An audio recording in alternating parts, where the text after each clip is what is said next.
Vetri, you should let me after finishing my thing. I should go and sleep. நான் night 2 மணிக்கு 3 மணிக்கு பார்த்து முடித்தேன் படத்தை.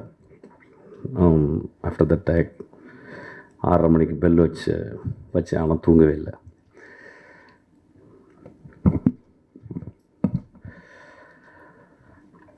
இரண்டாம் உலகப் போரில் ஃப்ரான்ஸில் நாசி படைகள் ஆக்கிரமிச்சிருந்துச்சு. அப்போ ஒரு நாசி ஆஃபீஸர், ஜெர்மன் ஆஃபீஸர், அவர் பிக்காசோனுடைய வீட்டுக்கு போகிறாரு. அந்த வீட்டில் அப்போ தான் வரைஞ்சி முடிச்சிருந்த ஒரு பெரிய பெயிண்டிங், அந்த பெயிண்டிங் பேர் குவர்னிகா. அதை அந்த நாசி ஆஃபீஸர் பார்த்துட்டு, இவ்வளவு மோசமான பெயிண்டிங்கை நீங்களாக வரைஞ்சிங்க அப்படின்னு பிக்காசோவர் கேட்குறாரு. பிக்காசோ சொல்கிறாரு, இல்லை நீங்கள் தான் வரைஞ்சிங்க அப்படின்னாரு. குவர்னிகா போரை, போரின் இழிவை, போரின் தேவையற்ற தன்மையை உலகத்தில் குவர்னிகா மாதிரி இது வரைக்கும் எந்த ஒரு கலைப்படைப்பும் விமர்சனம் செய்யவில்லை.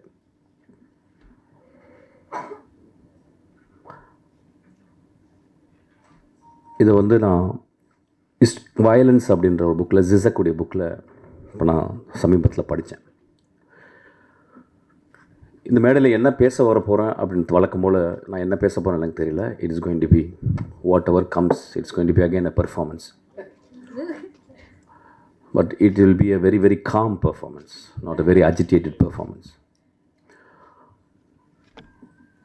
ஒரு கலைப்படைப்பு சமூகத்திலிருந்து தான் உருவாகுது. ஆனால் நம்ம சமூகம் கலைப்படைப்புகளை பார்த்து இந்த படைப்பு சமூகத்தை கெடுக்குது அப்படின்றாங்க. ரெண்டுமே நடக்குது. ஒரு மோசமான கலைப்படைப்பு சமூகத்தை கெடுக்குது. ஒரு நல்ல படைப்பு சமூகத்தை சிந்திக்க வைக்குது. ஒரு சினிமாவுடைய maximum impact, it can stop people for few seconds to think about life. நம்ம லைஃப்பில் நம்ம we are very busy always and we are terribly bored. We are terribly bored, that's why we are very busy. We are running, ஓடிக்கிட்டே இருக்கோம்.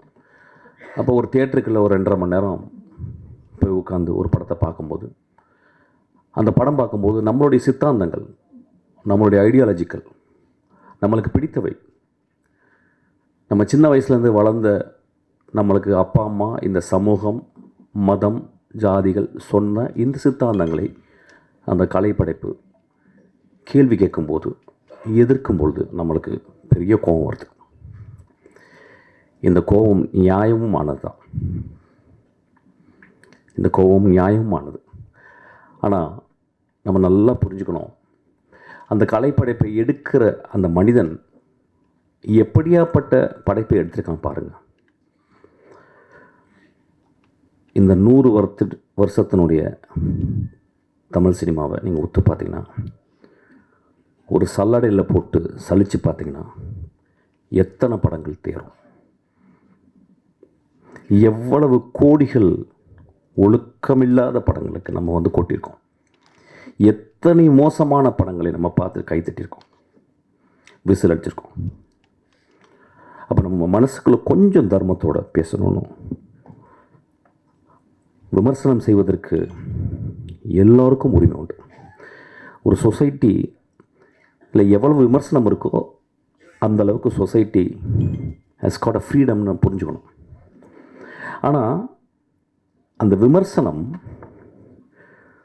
ரொம்ப ஷார்ப்பாக இருக்கலாம், கிள்ளலாம், சின்ன பின்னில் குத்தலாம், ஒரு சின்ன துளி ரத்தமும் வரலாம். ஆனால் அந்த விமர்சனம் கழுத்தை துண்டிக்கக்கூடாது. அதுவும் ஒரு கலைஞனுடைய கழுத்தை துண்டிக்கக்கூடாது. இந்த படத்தை பற்றி நிறைய விமர்சனங்கள் சென்சாரில் பெரிய போராட்டம், அந்த படத்துலேயே தெரியும்.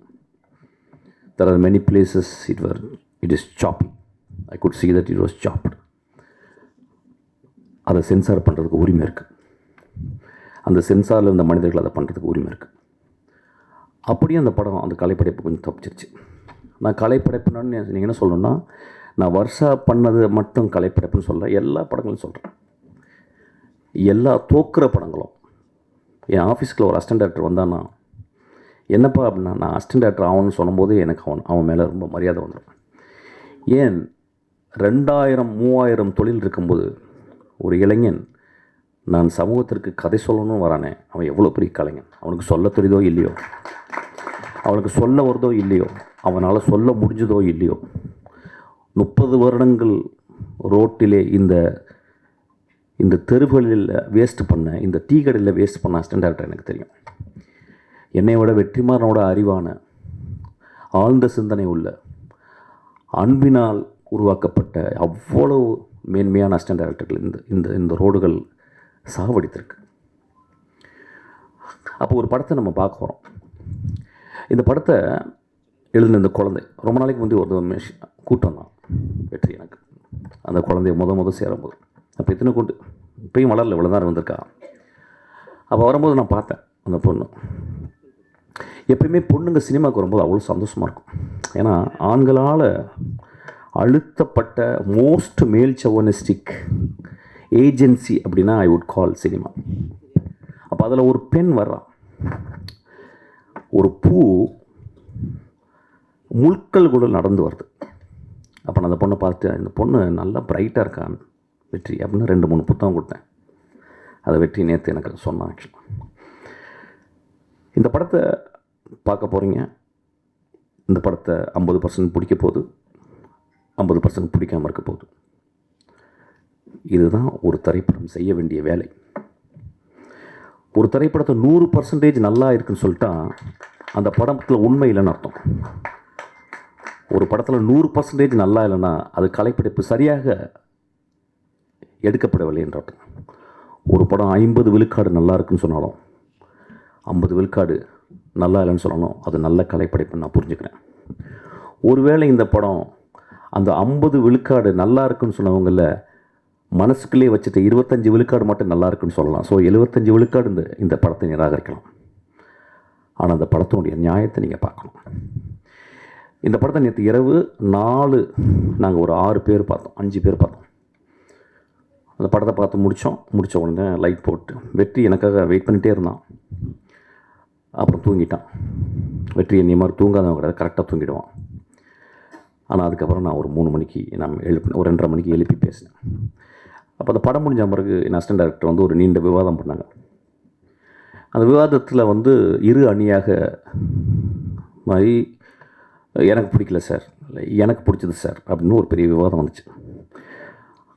நான் டைரக்டராக அந்த பசங்க பேசுகிறத கேட்டுகிட்டே இருந்தேன். 4 பேர் ரொம்ப உக்கிரமாக பேசினாங்க. அதில் அவங்களுக்குள்ள சண்டையெல்லாம் வந்துச்சு. அதில் 5ஆவதாக ஒரு அசிஸ்டன்ட் டைரக்டர் ரொம்ப அமைதியாக உட்கார்ந்துருந்தாங்க. அவள் ஒரு பெண். அப்போ நான் சொன்னேன், நில்லுங்கடா, நம்ம எல்லாம் ஆம்பளைங்களே பேசிக்கிருக்கோம் ஒரு படத்தை பார்த்து. இது பெண் வாழ்க்கையை பற்றி, பெண்ணுடைய அந்தரங்கங்களை பற்றி, பெண்ணுடைய ஆசையை பற்றி எடுத்திருக்கா. ஆம்பளைங்களுக்கு புரியாதரா, அந்த பெண்கிட்ட கேட்கலாம் அப்படின்னு. அந்த பெண் சொன்னான், எனக்கு பிடிச்சிருக்கு சார்.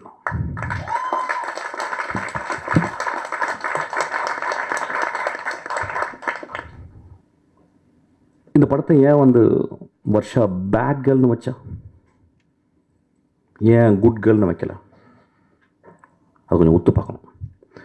அவள் வந்து சமூகத்தை வந்து விளக்கமாத்திட்டு வந்து கூட்டுறதுக்காக வரல, விளக்கமாத்தால அடிக்காதீங்கன்னு சொல்கிறதுக்காக வந்திருக்கான். ஏன் அவள் வந்து குட் கேர்ள்னு வைக்கல, பேட் கேர்ள்னு வச்சானா அந்த கதாசிரியன், அந்த குழந்தைக்குள்ள கதாசிரியன், அந்த குழந்தைக்குள்ள வாழ்க்கை அனுபவம், அந்த குழந்தை சந்தித்த மோசமான தருணங்கள், இதெல்லாம் ஒரு பெண்ணை எப்படி பண்ணுது அப்படின்றதுக்கு ரொம்ப மனசில் வந்து ஆழமாக எனக்கு தெரியும். ஒரு படத்துக்கு டைட்டில் வைக்கிறதுக்கு 6 மாதம் ஆகுது, எனக்கும் வெற்றிக்கலாம். ஆனால் ஒரு பெண் வந்து நான் ஒரு பேர்ட் கேர்ள்னு சமூகத்தில் சொல்லியிருக்கேன். என்னை பேர்ட் கேர்ள் நீங்கள் சொல்கிறீங்களே, நீங்கள் கொஞ்சம் ஒத்து பாருங்கள், என்னை கொஞ்சம் ஒத்து பாருங்கள், என் வாழ்க்கையை ஒத்து பாருங்கள். உங்களுக்கு 30 நாட்கள் ஓடி போகுது. என் 30 நாட்கள் உங்களை மாதிரியா ஓடுது? எத்தனை நாட்கள் என்னை வீட்டுக்குள் அடக்கி கிடைக்கிறீர்கள்? எத்தனை நாட்கள் என் பூஜை அறைக்குள் வரவிடாமல் என்னை அழைக்கிறீர்கள்? எத்தனை நாட்கள் நான் வாய் பேசக்கூடாது என்று சொல்கிறீர்கள்? எத்தனை நாட்கள் நான் வேகமாக நடக்கக்கூடாது என்று சொல்வீர்கள்? அப்படின்னு ஒரு கேள்வி கேட்டிருக்கேன். இந்த கேள்வி ஒரு பெரிய கலைப்படைப்பின் அல்லது ஒரு பெரிய தர்மத்தில் இருந்து எழுந்த கேள்வி அல்ல. ரொம்ப சிம்பிளான கேள்வி, ரொம்ப எளிமையான கேள்வி. எனக்கு நல்லா ஞாபகம் இருக்குது. 17 வயசு, ரொம்ப கஷ்டப்பட்டு என் ஃப்ரெண்ட்ஸ்கிட்ட வந்து 3 சரோஜதேவி புக், செக்ஸ் புக் வாங்கிட்டு வந்தேன். ரொம்ப கஷ்டம், அது கிடைக்கிறது ரொம்ப கஷ்டம். அது பெரிய அண்ணாங்கள்லாம் சொல்லி அப்படி இப்படி. ஏன்னா ஒரு புக்கு படிக்கணும்னா 3 புக் வாங்கிட்டு வந்து அதை வந்து ஒழிச்சு வச்சு கிட்டத்தட்ட 1 மாதம் எங்கள் அம்மா என் வீட்டை விட்டு வெளியே போகிறதுக்கு வெயிட் பண்ணிகிட்டே இருக்கேன். எங்கள் அம்மா மார்க்கெட் போயிட்டு வருவாங்க. ஆனால் அது எடுக்க போகும், ஆனால் பயம் இருக்கும். ஒரு வேகமாக அந்த படங்களை மட்டும் பார்க்குறது, பிளாக் அண்ட் ஒயிட் படங்களை. அதை பார்த்துட்டு வந்து அம்மா வந்துடுவாங்களோன்ற பயத்தை நான் வந்து திரும்பி ஒழிச்சு வச்சுருவேன். ஒரு நாள் எங்கள் அம்மா, நான் வரக்கு ஒரு 2 ஹவர் ஆகும்டா, நான் மார்க்கெட்டு போயிட்டு ஒருத்தங்க பார்த்துட்டு வந்தான்னு சொன்னாங்க. எங்கள் அம்மா பொண்ணு கதவை சாத்திட்டு அந்த 3 புத்தகங்களையும் படித்துக்கிருக்கேன். செக்ஸ் புக் படிக்கிறேன். 17 வயசு பையனுடைய கேள்வி, 17 வயசு பையனுடைய காமம், 17 வயசு பையனுடைய வாழ்க்கையை புரிந்து கொள்ள வேண்டும் என்று வருது. 17 வயசு பையனுடைய கீழ்மைன்னு சொல்லலாம். அப்போ படிச்சுக்கிட்டே இருக்கும்போது யாரோ கதவை தட்டிட்டாங்க. நான் யாருன்னு கேட்டேன். எங்கள் அம்மா. என்னென்னா, பர்ஸ்லேருந்து காசு எடுத்து போக மறந்துட்டேன். நான் உடனே அந்த புத்தகம் என்ன பண்ணுன்னு தெரில. எங்கள் வீடு பெரிய வீடு, ரொம்ப வறுமையான வீடு, சின்ன வீடு, ஒரு ரூம் தான். அப்போ ஒரு டேபிள் இருந்துச்சு. டேபிள் மேலே ஒரு டைனோரா டிவி இருந்துச்சு. அந்த டேபிளுக்கு அந்த பக்கம் கேப்பில் அந்த 3 புத்தகங்களை போட்டு வட்டேன். உடம்பெல்லாம் வேர்த்துருச்சு. எங்கள் அம்மா திறந்து பார்த்து, என்னடாச்சு? இல்லைம்மா, எனக்கு ஒரு மாதிரி ஜுரம் அடிக்கிற மாதிரி இருக்கும். வெளியே ஓடிட்டேன். வெளியே ஓடி ஒரு 3 மணி நேரம் கிரிக்கெட் விளையாட போயிட்டேன். பக்கத்தில் உட்லண்ட்ஸு, அந்த பழைய உட்லண்ட்ஸ், அங்கே கிரிக்கெட் விளையாட போயிட்டு சாயங்காலம் ஒரு 6 மணிக்கு வரேன். வந்தால் எங்கள் அம்மா வெளியே ஏதோ கூட்டிக்கிட்டு இருக்காங்க. நான் உள்ளே போகிறேன். பார்த்தா எனக்கு பெரிய ஷாக்கு. அந்த 3 புத்தகம் ஏதோ கூட்டிருக்காங்க போல். உள்ளே போய் பார்த்தா அந்த 3 புத்தகம் இருக்குது. அதை எடுத்து எங்கள் அம்மா அந்த டேபிளில் வச்சு அது மேலே ஒரு சின்ன பேப்பர் வெயிட் வச்சுருந்தாங்க. எங்கள் அம்மாவை நான் பெரிய கடவுளாக பார்த்து தரணும். நண்பர்களே, இப்போ நான் ஒரு சின்ன சுச்சுவேஷனை மாற்றுறேன். அந்த 17 வயது இன்றைக்கி உங்கள் முன்னால் பேசிக்கிருக்கேன். இந்த பையன் ஒரு பெண்ணாக இருந்தால் என்ன இருக்கும் யோசிச்சு பாருங்க. அப்போ எனக்கு ஒரு சுதந்திரம், ஒரு பெண்ணுக்கு சுதந்திரம் கொடுப்போமா? எங்கள் அம்மா அநேகமாக அவளை விளக்கமாத்தால் அடித்திருப்பான்னு நினைக்கிறேன். காமம் ஆண்களுக்கு மட்டும் சொந்தமா? ஏன் கடவுள் ஆண்களுக்கு குழந்தை பிறக்கக்கூடிய தகுதியை கொடுக்காமல் 10 மாதம் சுமக்கும் கற்பையை பெண்களுக்கு கொடுத்துருக்கிறான்? நம்மளோட ஒரு படங்கு மேலே தான் அவங்க. நம்மளோட ஒரு படங்கு இயற்கை அவங்கள ரொம்ப மதிக்குது. நம்மளோட அவங்க வரம் பெற்றவர்கள் பெண்கள். இந்த படத்தை நான் ரொம்ப எக்ஸ்ட்ராடினரியான படைப்புன்னு திருப்பி சொல்ல மாட்டேன். There are great moments are there. First of நீங்கள் பார்த்தீங்கன்னா இந்த படத்தினுடைய பிளானை பாருங்கள். ஒரு சின்ன குழந்தை, அந்த குழந்தை ஆனால் 3 பருவத்தை சொல்வதற்காக 3 கேமராமேனை தேர்ந்தெடுத்திருக்கான். அவள் எவ்வளோ பெரிய ஒருத்தி, அதுக்காக ஒரு கிளாப் அடிப்பான் அவளுக்கு. அவள் எவ்வளோ சீரியஸாக இயங்குறா பாருங்கள். She would have very easily asked for some great cameraman like P.C. Sriram or somebody else. They would have come for grassroots. They would have come. They would have readily accepted even for a peanut of money. அவள் ஏன் 3 எனக்கு 3 இதையும் வேறு வேறு பெர்ஸ்பெக்டிவில் பண்ணணும். இந்த உலகமே perspective கிடைக்க மாட்டேங்குது இந்த உலகத்துக்கு. அப்போ பாருங்கள், அவள் இன்னும் 30-40 வருடம் ஒரு மிகச்சிறந்த இந்தியாவின் மிகச்சிறந்த டைரக்டர் ஆக போகிறதுக்கு இங்கே விதைய ஆரம்பிக்குது. அவள் 3 பெர்ஸ்பெக்டிவ்களை பார்க்குறான். அதுக்கப்புறம் தெரிஞ்ச ஒரு ஹீரோயினை யாரோ கூட்டியாந்து அது பண்ணல. யாரோ ஒரு தெரியாத ஒரு பொண்ணு இவர் தேடுறான். இந்த வாழ்க்கையில் வருஷமும் இருக்கா அந்த படத்தில் நடித்த அந்த கதாநாயகனுக்கும் அந்த வாழ்க்கை இருக்குது. இங்கே இருக்க எல்லா பெண்களும் அந்த வாழ்க்கை இருக்குது. இந்த மாதிரி ஒரு விழாவை நான் பார்த்ததே இல்லை. முழுக்க முழுக்க ஆண்களால் ஆக்கிரமிக்கப்படும் ஒரு விழா இன்று முழுக்க முழுக்க பெண்களால் இருக்கு. முழுக்க முழுக்க ஆண் தன்மையால் டாமினேட் செய்யப்படும் ஒரு மேடை இன்று முழுக்க முழுக்க பெண் தன்மையாக உள்ள வெற்றிமாறன். எனக்கு தெரியும், வெற்றிமாறன் பார்க்கல பயங்கரமா என்ன ராஜா அப்படின்னு சொல்லுவான். அவனை மாதிரி ஒரு ஒரு ஒரு கிரியேட்டர்னா யார் தெரியுமா? பெண் தன்மை மனசுக்குள்ளே இருக்கணும், உடம்புல இருக்கணும். அதனால தான் ஏஆர் ரஹ்மான், இளையராஜாவும் பெண் தன்மை ஜாஸ்தியாக இருக்கும். கிரேட் கிரேட் கிரேட் அவங்க தான். எனக்கு வெற்றிமாறனுடைய ரொம்ப நெருங்கி எனக்கு தெரியும். நான் அவ்வளோ பக்கத்தில் அவனை அப்படியே ஒத்து பார்த்துருக்கேன். வெற்றிமாறன் இன்னைக்கு இவ்வளோ உயரம் வந்திருக்காருன்னா படித்து படித்து படித்து படித்து சினிமாவை சிந்திச்சு சிந்திச்சு சிந்திச்சு தான் வந்திருக்கான். அந்த பட்டறையில் இன்னைக்கு ஒரு கத்தி வந்திருக்கு, ஒரு முள் வந்திருக்கு, ஒரு பூ வந்திருக்கு. முள்ளு குத்தும், முள்ளு குத்தணும். கத்தி ஆப்பிள்களை வெட்டுறதுக்கு தேவைதான், ஆனால் பூவை நம்ம கசிக்கக்கூடாது. அவர் இந்த படத்தில் வந்து ஒரு ஃபில்ம் மேக்கராக the way she handle the close ups, இந்த படத்தை வந்து ஒரு நல்ல ஸ்டடின்னு சொல்கிறேன். அதாவது நெக்ஸ்ட் ஜெனரேஷனுக்கு வந்து இந்த படத்தினுடைய க்ளோஸ்அப்பை, ஒரு பெண்ணை, எனக்கு தெரிஞ்ச தமிழ் சினிமாவில் இந்தியன் சினிமாவில் ஒரு பெண்ணினுடைய முகத்தை இத்தனை ஆங்கிளில் இவ்வளவு அழகாக எந்த படமும் காட்டலன்னு நினைக்கிறேன். மணி சார் ஒரு பேட்டியில் சொல்லியிருக்காரு, there are very very few directors who knows how to compose close-ups அப்படின்ட்டு. I think she is one of the director. இந்த படத்தில் அந்த க்ளோஸ்அப்பில் அந்த கதாநாயகனுடைய பருவை காட்டிருக்கு. அது வெரி சிம்பாலிக். அந்த பரு வந்து எவ்வளோ ஒரு எவ்வளோ இரிட்டேட்டிங்காக இருக்க ஒரு விஷயம். ஆனால் பரு இல்லாத வாழ்க்கை இருக்கா? பரு இல்லாமல் ஒரு பெண் பருவம் அடைய முடியுமா? அப்போ வாழ்க்கையில் நமக்குள்ளே இருக்குது. ஒட்டடை குச்சிகள் இல்லாத வீடு முழுமையாகுமா? ஒட்டடை குச்சிகள் இல்லாத வீடு முழுமையாகுமா? வீட்டுக்குள் எப்பொழுதுமே ஒட்டடைகள் செய்வோம். என் மகளுக்கு ப்ராப்ளம் வந்திருக்கு. இன்றைக்கி அவள் ப்ராப்ளம் இல்லாமல் இருக்கா, 26 வருஷம் 25 வயசில். இன்றைக்கி என் மகளை பார்த்தா அப்படியே எதை பற்றியும் நான் கேட்குறதில்ல. ஆனால் அவளுக்கு 13 வயது பருவம் அடைந்ததில் அவளுக்கு நிறைய ப்ராப்ளம் வந்திருக்கு. நம்ம எல்லாருக்குள்ளேயும் கருணையோடு நம்ம பார்க்கணும். இந்த படத்தை நீங்கள் கருணையோடு பார்க்கணும் நான் கேட்குறேன். வெற்றிமாறன் ரொம்ப சின்சியராக இந்த படத்தை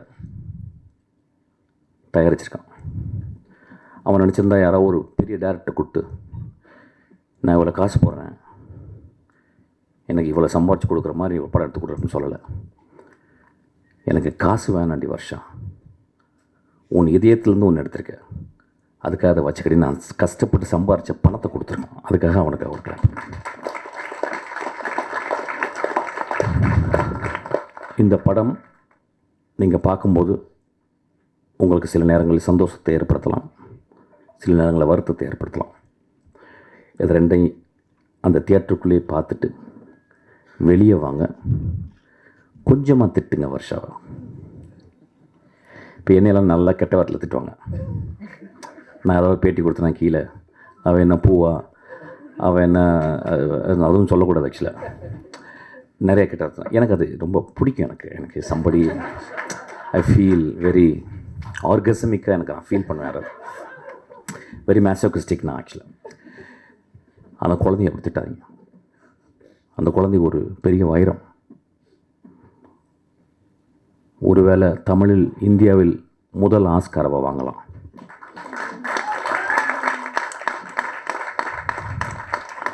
ஒருவேளை அவருடைய அடுத்த படங்கள் நேஷனல் அவார்டு வாங்கலாம்.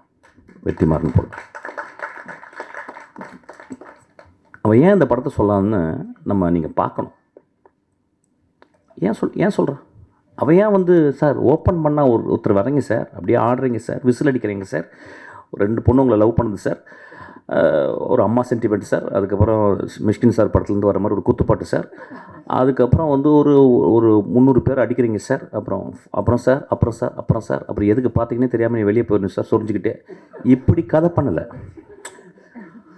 அவள் என்ன பண்ணுறான், என்ன முதல் கதை இருக்குல்ல, முதல் கதை வந்து முதல் குழந்தை மாதிரி.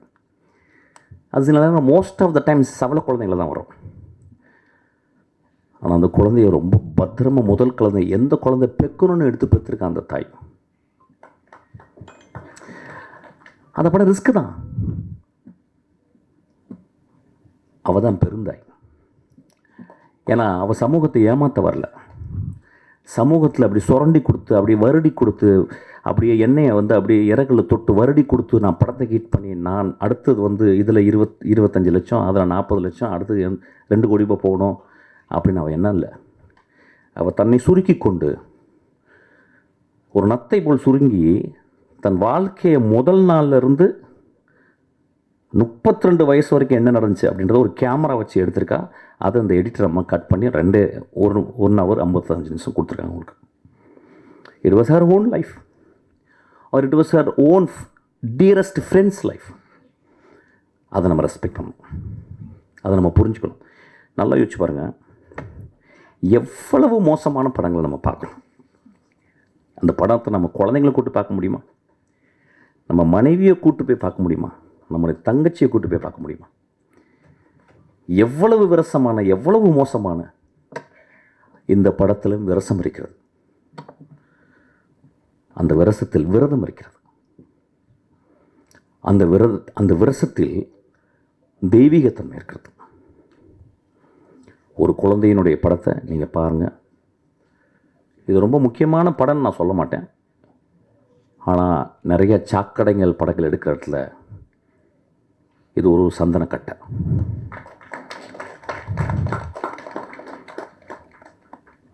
பத்திரிகையாளரை பற்றி என் படங்கள் கூட நான் கேட்டதில்லை. இந்த படம் உங்களுக்கு பிடிக்கும், இந்த படம் உங்களுக்கு பிடிக்காமையும் போகலாம். It depends. ஆனால் கொஞ்சம் மனதில் கொஞ்சம் ஈரத்தோட அந்த பெண்ணுடைய ஹானஸ்டியை பார்த்துட்டு, ஏன் இந்த படம் எழுதணும் அவன் அப்படின்ற ஒரு ஹானஸ்டியை கொஞ்சம் பார்த்தீங்கன்னா உங்கள் எழுத்தில் அந்த மையோடு சேர்ந்து கொஞ்சம் உதிரமும் வரும், கருணையும் வரும். இந்த படத்துக்கு 36 மார்க்காவது போடுங்க. இந்த படத்தை ஃபெயில் ஆக்கிறாதீங்க. இப்போ என் படத்தெல்லாம் ஃபெயில் ஆக்குவாங்க என்னால் உரிமை இருக்கு. ஏன்னா நான் வந்துட்டேன். படத்தை வெற்றிமாறன் படத்தை ஃபெயில் ஆக்கலாம், அவனுக்கு வந்துட்டான். ஆனால் என் குழந்தை உங்களுடைய மகள் வர்ஷா, அவளை பத்திரமா பார்த்துங்க.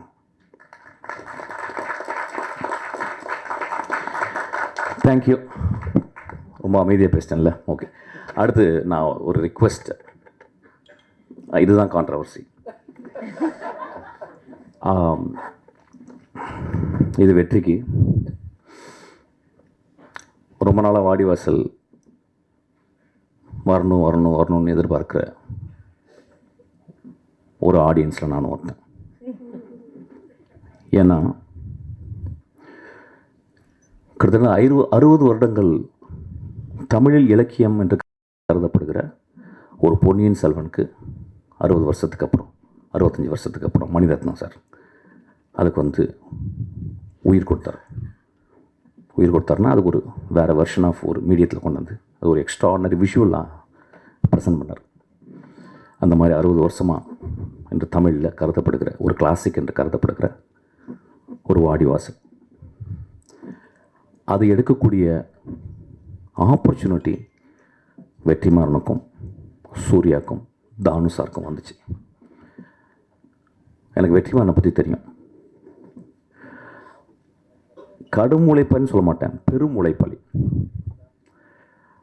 கிட்டத்தட்ட ஒரு மேட்னஸுடைய உச்சத்தை போயிட்டு அப்படியே தொட்டு நக்கிட்டே வர ஒரு பெரிய படைப்பாளி. இஸ் நாட் சும்மா அப்படி இருக்க மாட்டான். எப்போ போனால் நான் என்ன புக்கு கேட்பேன்னா, I will read something about very politically very பொட்டன்ட்டான book. I will never satisfy with romcom, இதெல்லாம் இது பண்ண மாட்டான். ஸோ இந்த படம் வாடிவாசல் ஒரு கிளாசிக் அன்று தமிழில் கருதப்படுகிற ஒரு படம். கிரேட் புக்குன்னு நான் சொல்ல மாட்டேன், ஒரு வார் அண்ட் பீஸ் மாதிரி சொல்ல மாட்டேன். பட் இது தமிழில் வந்த ஒரு கிளாசிக். இந்த வாய்ப்பு இது வெற்றி கிடைச்சது நான் ரொம்ப ரொம்ப சந்தோஷப்படுறேன். அப்புறம் இந்த படத்தை சூர்யா பண்ணும்போது ஒரு பெரும் அழகன் அவன் சூர்யா. ஒரு பெரிய அறிவாளி வெற்றிமாறன், ஒரு அழகனும் அறிவாளியும் சேர்ந்தால் அந்த படம் எப்படி இருக்கு பாருங்கள். அதனால் அந்த படத்தை வரணும்னு நான் ரொம்ப ஆசைப்பட்றேன். ஏதாவது டிஃப்ரென்ஸ் ஆஃப் ஒப்பீனியன் இருக்கலாம். வெற்றிமாறனுடைய மிகச்சிறந்த படமாக வாடிவாசல் அமையும், சூர்யாவின் மிகச்சிறந்த படமாக வாடிவாசல் அமையும். இந்த மேடையில் அவர் சொல்கிறேன், நம்புகிறேன். சீக்கிரம் அந்த படம் ஆரம்பிக்கிறதுக்காக நான் வெற்றியை நான் தாழ்ந்து ரிக்வஸ்ட் பண்ணி கேட்டுக்கிறேன். Thank you so much. சாரி, தூக்க கழகத்தில் ஒன்றும் பேச முடியல. ஆக்சுவலாக நிறையா மறந்துட்டேன். அந்த ஹீரோயினாக நடித்தவங்க, அவங்க பேர் என்னம்மா? அஞ்சலி. ரொம்ப extraordinary performance. There are places where she struggles. ஏன்னா பிகாஸ் லாங்குவேஜ் வரல, நிறைய இடத்துல கஷ்டப்பட்டுருக்கா அந்த பாப்பா. ஆனால் ரொம்ப ஒரு எக்ஸ்ட்ரானரி, ஒரு பொட்டண்ட்டான ஒரு ஆக்டர்ஸ். ஆக்சுவலி ஒரு ஆக்டர், நான் ஆக்டர் சொல்லக்கூடாது, ஆக்டர். அதுக்கப்புறம் அந்த படத்தில் நடித்தவங்க எல்லாருமே, இந்த படத்தில் பர்டிகுலராக எடிட்டர், அவங்களுடைய ஒர்க் வந்து இந்த எடிட்டிங்கை ஒரு ஆண் பண்ணியிருக்க முடியாதுன்னு நினைக்கிறேன். ஆக்சுவலாக இது ஒரு பெண்ணுடைய பார்வையில் தான் இந்த எடிட்டிங். உட்காருங்கம்மா. அந்த படத்தில் நடிச்சிங்க எல்லாருக்குமே, கேமராமேன், அந்த பையன், அதுக்கப்புறம் அம்மா வந்து எங்கள் ஊர் பாட்டுக்காரனை வந்து ஒரு 50 வாட்டி நான் பார்த்துருப்பேன். நான் யுத்தம் செய்ய எழுதி முடிச்சு யார் ஹீரோ, நான் கதை சொல்லி முடிச்சிட்டேன். அகோரம் சார் யார் ஹீரோ, நாங்கள் பாண்டியர் ராமராஜன் சொல்லிட்டேன். அவர் ஐயோ நெஞ்சில் கை வச்சு எதிர்ச்சிட்டாரு. நான் நிஜமாகவே நான் வந்து ராமராஜனுக்கு தான் அந்த படம் எழுதினேன். ஏன் மதுரையிலேருந்து வர ஒரு டிடெக்டிவாக இருக்கக்கூடாதா? மதுரையிலேருந்து ஓட்ட இங்கிலீஷ் பேசுகிறேன், நாம் ஓட்ட இங்கிலீஷ் பேசுகிறேனே, ஏன் அவர் பேசக்கூடாதா? ஆனால் ப்ரொடியூசர் பயந்தார். சரி சார், அப்போ சேரன் சார் உடனே அப்பா அப்படின்னு உட்காந்தார். அப்படி தான் சேரன் வந்தார். அவங்கள ரொம்ப நடிச்சிருக்கம்மா. இந்த படத்தில் ரொம்ப எக்ஸ்ட்ரானரியா. I think you used all your maybe 35 years you couldn't come actually. That gap made you a kind of a boiler actually, kind of ஒரு ரொம்ப பியூட்டிஃபுல்லாக நினச்சிருந்தீங்கம்மா. அதாவது எனக்கு தெரிஞ்சது, அதாவது இருக்கிறதுலே கஷ்டம் குடிகாரனோட குடிச்சிட்டு குடிக்காமல் இருக்குன்னு கண்ட்ரோல் பண்ணுறது தான் ரொம்ப கஷ்டம் ஆக்சுவலாக. அந்த தாய் முழுக்க தான் 2 பக்கமும் இருதலைக்குள்ளி எறும்பு போல் கஷ்டப்பட்டுக்கிட்டே, இந்த பக்கம் ஒரு வீடு, இந்த பக்கம் குழந்தை, அதுக்குள்ளே படுற கஷ்டத்தை ரொம்ப எக்ஸ்ட்ரானரியாக பண்ணிங்கம்மா. தேங்க்யூ. அதுக்கப்புறம் எனக்கு பெரிய சர்ப்ரைஸ் வந்து சரண்யா வந்து ஒரு எக்ஸ்ட்ரானரி ஆக்ட்ரஸ். என் படத்தில் வந்து நான் ஏதாவது ஒரு சின்ன கேரக்டர் தான் எழுத முடியாது ஆக்சுவலி. ஒரு சின்ன கேரக்டர் கூட வந்து பண்ணுவாள். அவ்வளோ ரொம்ப ஒரு ஜென்யூனான ஹார்ட்டான இந்த படத்தில் வந்து நல்ல பெர்ஃபார்மன்ஸ். டப்பிங் நீ பண்ணியிருக்கலாம், ஆனால் கொஞ்சம் தப்பாக இங்கிலீஷ் பேச தெரியும், அதனால தான் கரெக்ட் பண்ணிட்டா அப்படியே. அதில் புரிஞ்சிருச்சு ஆக்சுவலாக. யாரோ நல்லா டப் பண்ணியிருக்காங்க, இங்கிலீஷ்லாம் சரண்யா வாயில் வந்து பேச வச்சுருக்காங்க. ஆனால் ரொம்ப தேங்க்ஸ். இந்த பாப்பா யார்? இந்த பாப்பா நீ ரொம்ப எக்ஸ்ட்ரானரியாக பண்ணியிருக்கான் அவன். இன்றைக்கி வந்து I think she rule this stage. ரொம்ப நல்லா இருந்துச்சு. Thank you so much.